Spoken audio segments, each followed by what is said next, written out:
Hi, thank you for joining me for this review of this Furibee X140 micro brushless FPV racing drone, supplied courtesy of Gearbest.com for review. Now this is a BNF version and has come with the FR Sky receiver, and this is the FR Sky FS RX 2A 8-channel receiver. You can also get this with FlySky and FM 800, and it is also compatible with DSM2, PPM and S-Bus. You can also get a PMP version. Comes in this box, very plain and basic. And if I open it, here are four blade 3030 props in a purple pink color, and also 4 in white.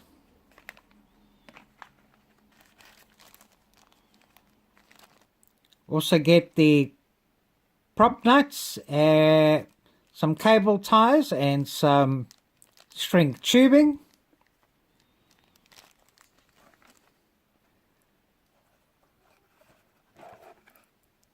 And this is the Furibee X140 itself.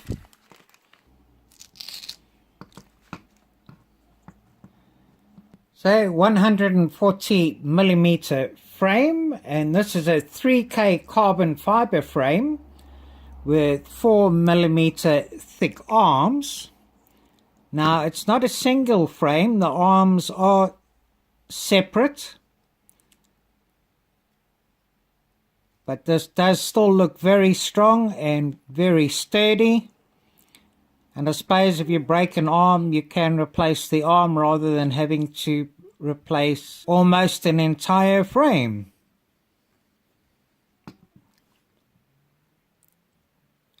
So quite a long propeller shaft here. And this comes with GT 1306 kV 3100 motors, move quite freely.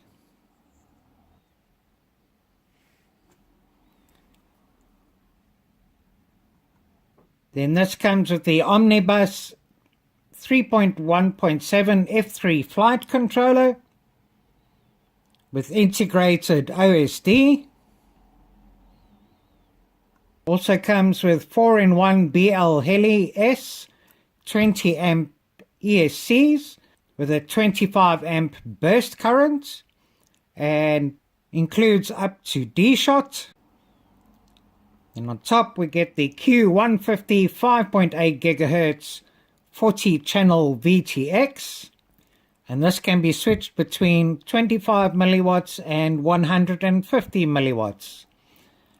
With a range of 100 to 200 meters.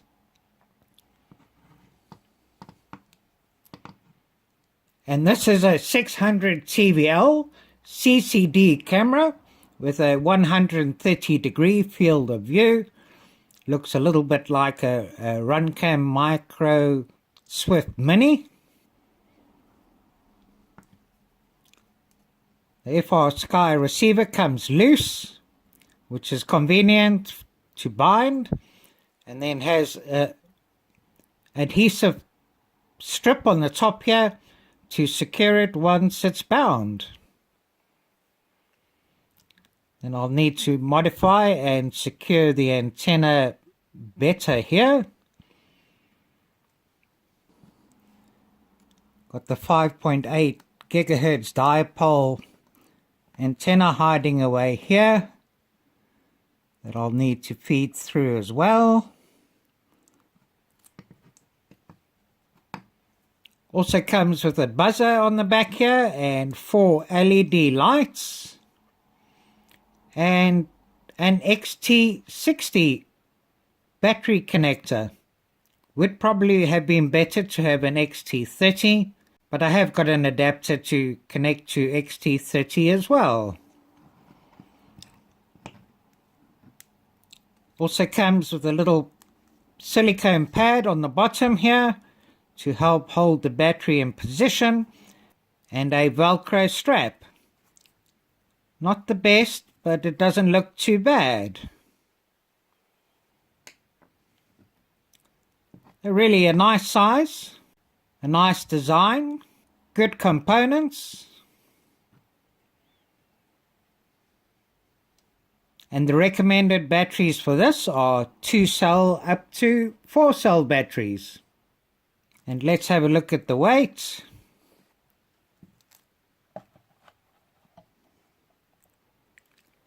Okay, without a battery, it weighs 132 grams. And if I add this Tattoo 650 mAh 75C 4-cell battery,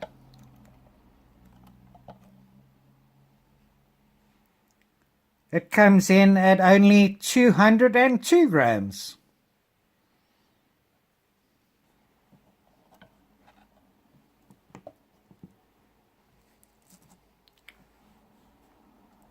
Also get a piece of paper for the FrSky XM receiver, giving us the details, and also quite interesting to see, prompting to set a failsafe too. And we also get a piece of paper giving us the features, specifications, and diagram illustration of the FC board. And on the other side, the channels, and here what looks like an unnecessarily complicated procedure to set up the VTX. But we'll see how it goes. So I think this is quite a nice design. It looks as though the focus has been on saving weight, so that the whole frame isn't the 4mm thick carbon fiber. Cables are well secured. Nice finishes on the arms. Screws aren't recessed.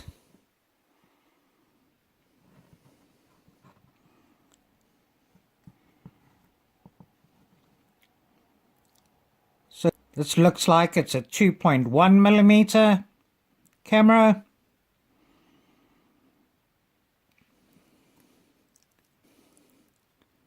Protruding out a little bit, so it might, if it gets a knock, could get damaged, otherwise quite well protected.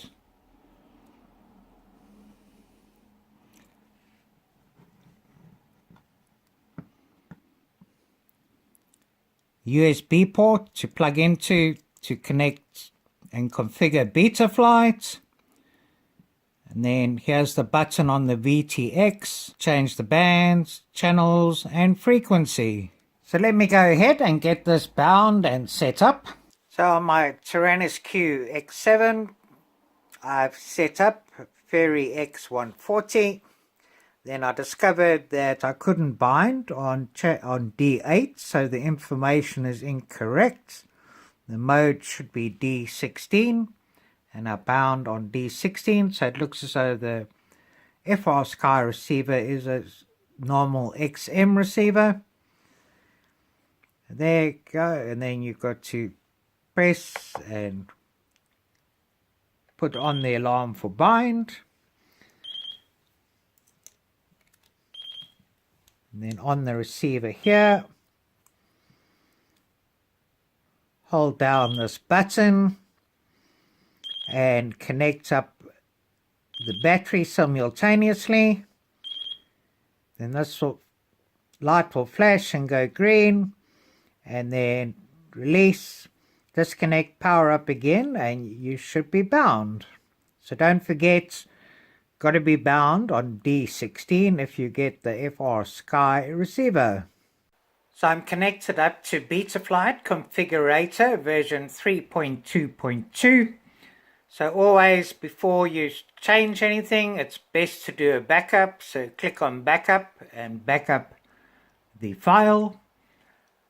Then if we go and also go to the CLI, and you can either click save to file or just type in dump and then highlight all of this and copy and paste it into a text document. So while we're here, we're on Betaflight Omnibus 3.1.7 dated April 3rd, 2017. If we go to ports, make sure that serial RX is enabled on UART3. We go to configuration. Now the default is D-Shot 150, so I'm going to change that to D-Shot 600. I'm going to take off motor stop, disable motor stop. Motor idles at 4.5, which is fine. I'm going to give it a name. Put in Furibee X140.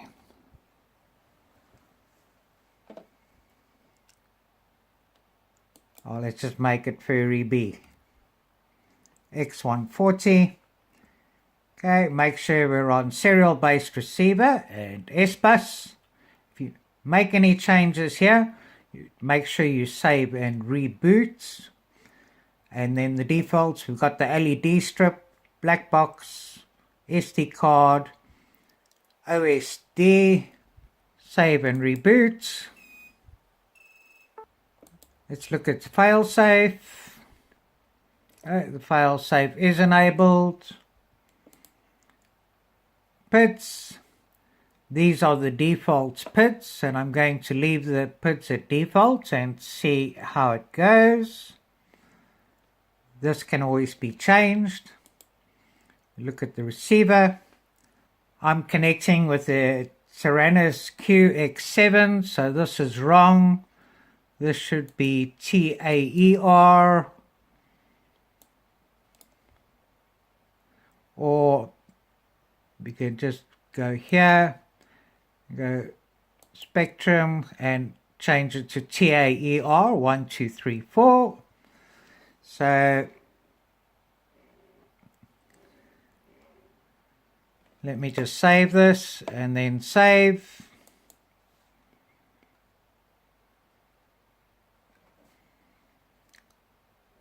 Try again. Okay, so now throttle is right.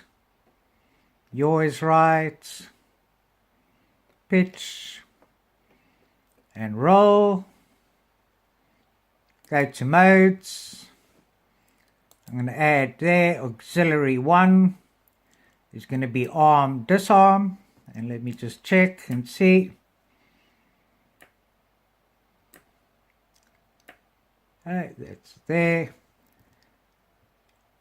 Then I'm going to add range for auxiliary 1. Got there.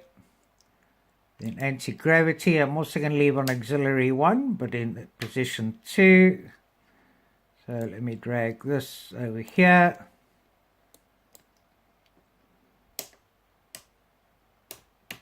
And add range here. Sorry, this should all be on auxiliary 2.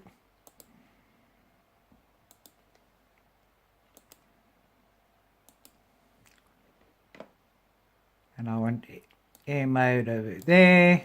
So we go have a look. Yeah, there we go. And air mode there. That's all correct. Then on auxiliary 3, I've got OSD. Where is OSD? Here. I'm going to add range, but it's not allowing me. So there, and then I've got beeper on auxiliary 4.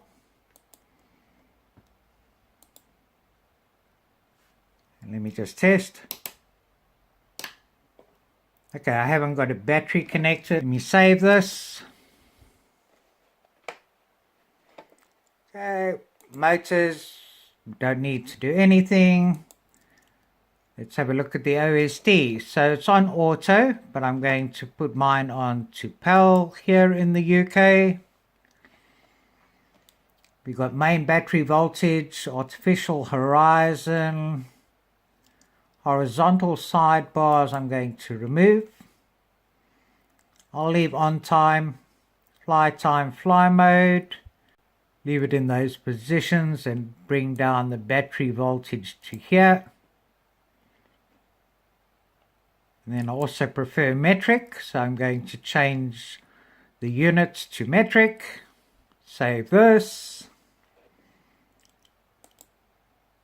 This is the defaults for the LED strip. And then if we go to the CLI again, I just want to have a look at something else here in configuration. Yes, that's all okay. Okay, RSSI here is disabled. I'm going to put RSSI on auxiliary 12 and save for RSSI. Go back to OSD and enable RSSI value. Save again. Okay, let's go back to the CLI again.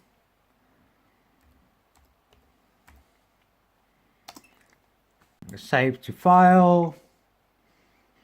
I'm also going to highlight everything.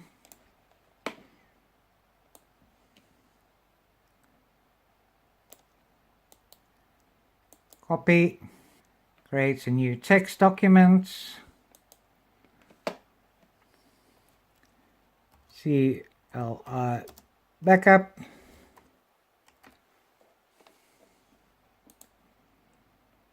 Open this and paste in there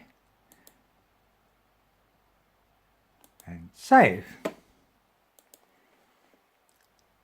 Those are my changed CLI settings all saved.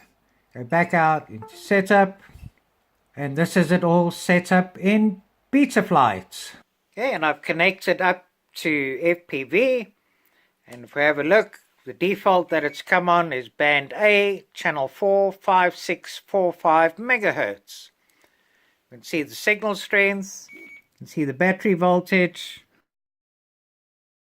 it's the default there, how long it's been running, and then the flight time appearing over here. Then with the length of these propeller shafts, it's actually quite difficult to put the propellers on, so I've done the other three. It's always useful to have a tool like this, which are pliers that have nylon things, to actually grip the motor and hold the motor in place.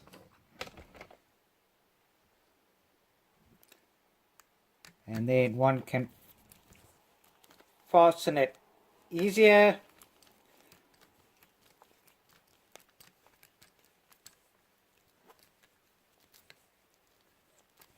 And tightly until it turns. And this is it secured. It's always good to ensure that the propellers are fastened and tightened properly. All these prop nuts tightened clockwise. I've secured the 2.4 gigahertz antenna using one of the provided cable ties and shrink wrap. Secured the receiver under the canopy here. Battery fits on nicely. I'll try it with a strap, but I definitely think I will be putting a better strap than this on it. So it looks quite neat. And while working on it, I'm actually quite impressed with the job that's been done connecting the cables onto the ESC. Quite nice welding and very neat and out of the way underneath there. So now let's take it out and see how it performs.